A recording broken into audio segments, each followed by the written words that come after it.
Dans cette vidéo, je vous propose 5 clés pour accepter une situation difficile. Notre vie, vous l'avez vu, est souvent loin d'être un long fleuve tranquille. Et nous traversons régulièrement des moments difficiles où certaines situations nous semblent injustes et inacceptables et parfois nous font sombrer. L'acceptation, c'est rarement quelque chose de spontané, particulièrement face à une situation difficile comme la perte d'un emploi, la maladie, une relation de couple insatisfaisante, des difficultés financières ou alors une trahison. Quand on fait face à une réalité difficile, souffrante, il est compliqué et contre-intuitif d'accepter. On résiste spontanément, c'est naturel, on se bat, on ne veut pas vivre cette difficulté et toutes les émotions déclenchées par cette réalité. Le processus d'acceptation s'apparente beaucoup au processus de deuil. C'est le deuil de notre réalité qui a changé. Alors la clé pour avancer, c'est l'acceptation de cette nouvelle réalité. Parce que la résistance et le combat face à une réalité difficile nous maintiennent dans l'inconfort et l'insatisfaction. Parce que lorsque je résiste à une réalité désagréable, je ne suis pas libre intérieurement pour avancer. Je suis comme emprisonné, comme enchaîné à quelque chose. Parce que la plupart du temps, il n'y a tout simplement pas d'autre option que d'accepter. Le but de l'acceptation est la liberté d'être et d'agir. Le but de l'acceptation est de retrouver notre pouvoir face à une situation difficile à accepter. Il est important de souligner que accepter, qui est dans ce cas une forme de résilience, n'a rien à voir avec le fait de se résigner. Quand je me résigne, je n'assume pas. Je n'assume pas la responsabilité de ma vie, de mon bien-être, de ma liberté. Je subis, je m'apitoie, je suis victime de la situation. La résignation, contrairement à l'acceptation, nous prive de notre pouvoir de faire, nous prive de notre pouvoir d'agir avec la situation difficile. Se résigner, c'est abdiquer, démissionner, se soumettre, adopter une attitude de vaincu devant l'épreuve qui est considérée alors comme une sorte d'ennemi à ne plus combattre, dans le but de ne plus souffrir, bien sûr. Donc, rien à voir avec l'acceptation. L'acceptation, au contraire, elle libère, elle allège et nous remet au contact avec nos ressources, notre pouvoir d'action. Elle nous permet de faire face à une réalité et puis elle nous permet de lâcher prise. Par ailleurs, accepter ne veut pas dire être d'accord avec ses émotions ou avec la situation que l'on traverse. Cela signifie tout simplement que l'on accueille ce qui se passe pour le faire évoluer. L'acceptation est l'un des outils les plus importants face aux difficultés de la vie. C'est par elle que vous retrouverez votre pouvoir et votre liberté d'agir. L'acceptation est la base d'un mode de vie sain, menant au bonheur, au bien-être et à la paix d'esprit. Il faut toutefois faire attention à ne pas accepter à tout prix. Parfois, l'acceptation, ça prend du temps, c'est comme ça. Elle doit faire son chemin. Voyons ensemble ces fameuses 5 clés pour ne pas sombrer et accepter une situation difficile. Première clé, acceptez vos émotions. Observez, acceptez vos émotions. Au lieu de lutter contre les émotions négatives, essayez de les accepter et autorisez-vous à les ressentir. Ne restez pas dans la résistance. Observez-vous avec un esprit ouvert, sans vous juger, car les jugements finissent toujours par vous déclarer coupable. Vous menez une lutte continue et lutter, ça épuise et puis ça laisse souvent à la dérive. Vos émotions en valent la peine. Elles font partie de vous, elles disent quelque chose. Accueillez-les. Il n'y a pas de bonnes ou de mauvaises émotions. Il y a des émotions. Elles font partie de nous et font de nous des humains. C'est comme ça. Il est normal d'avoir des hauts et des bas ainsi que les changements d'émotions. La vie est ainsi faite. Les observer, en prendre conscience, c'est savoir mieux que jamais ce que c'est que de se sentir bien. Rappelez-vous que toutes vos émotions en valent la peine. Donc, ressentez-les telles qu'elles se présentent, sans lutter pour les changer. Vous apprendrez ainsi à les identifier, à les comprendre et à les prendre au sérieux. Elles suivront leur cours, se dissiperont peu à peu pour laisser place à d'autres émotions et ainsi de suite. En fin de compte, se sentir bien ou se sentir mal, c'est se sentir humain. La deuxième clé, soyez bienveillant avec vous-même. Dans les moments douloureux, il s'agit d'être compréhensif envers soi-même plutôt que d'être dans l'autocritique.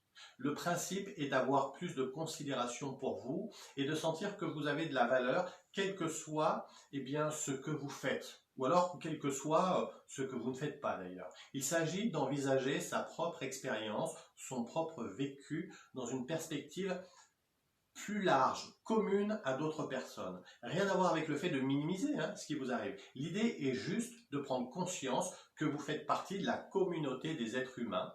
Et comme tous les êtres humains, vous avez votre part de vulnérabilité, car oui, nous sommes tous arrivés au monde avec des limites et des fragilités. D'une certaine manière, cela peut rappeler que l'on n'est pas seul à ressentir ces émotions et que nous sommes tous reliés les uns aux autres, car nous appartenons tous à la communauté humaine.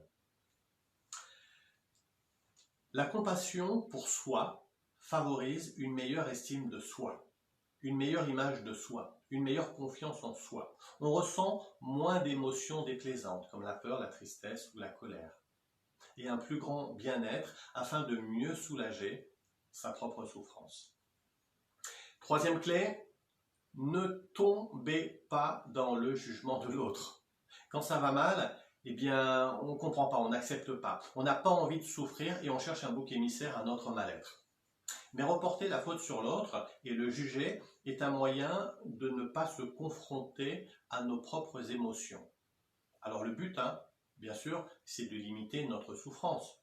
Il est vrai que juger est une activité nécessaire et bénéfique qui nous permet de nous forger des opinions et nous aide à construire notre propre identité afin de nous fournir des points de repère pour penser le monde qui nous entoure. En revanche, quand le jugement est négatif, le jugement devient toxique, le jugement devient destructeur. Il nous conduit au rejet de l'autre.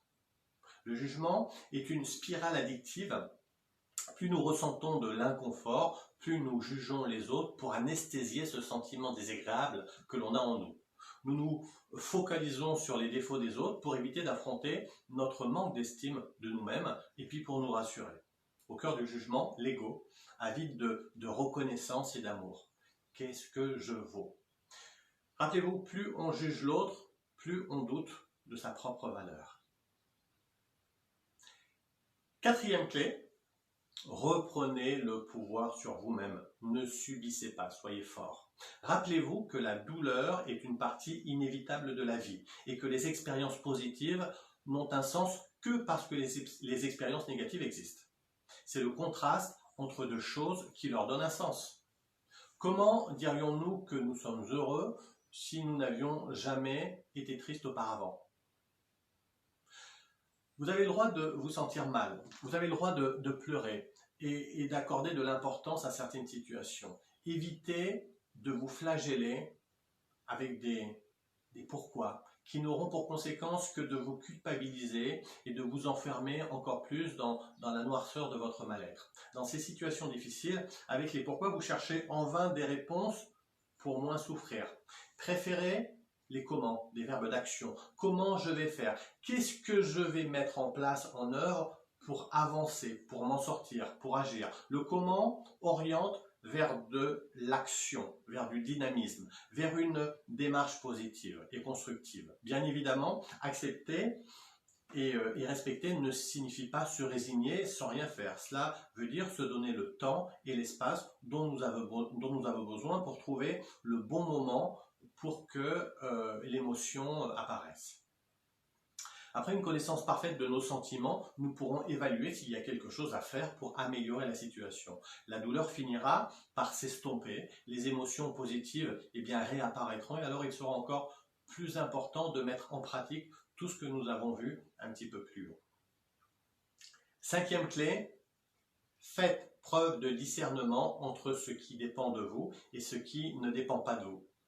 Il y a des choses que l'on peut changer et puis il y a des choses qu'on ne peut pas changer. Ce qui dépend de nous est tout ce que nous pouvons penser et tout ce sur quoi nous pouvons agir. Ça dépend de nous. Notre manière de juger ce qui nous arrive, nos pensées, notre discours intérieur, notre volonté, nos désirs. C'est sur ces choses qu'il faudrait se concentrer. C'est à travers nos actions que nous pouvons transformer notre vie et la diriger vers de meilleurs jours.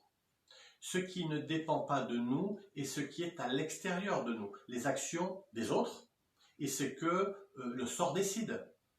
Les richesses que l'on reçoit, ce que les autres pensent de nous, les maladies que nous pouvons attraper, les catastrophes naturelles, etc.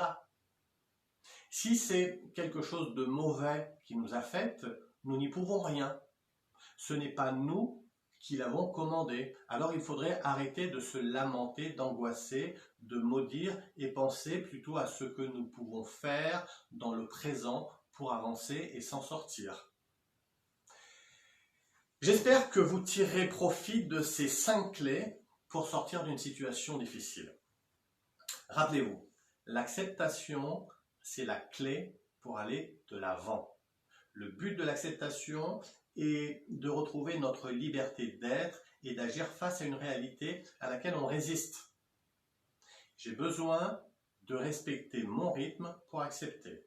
Parfois, accepter que je ne sois pas capable d'accepter est le premier pas pour ouvrir la porte de l'acceptation.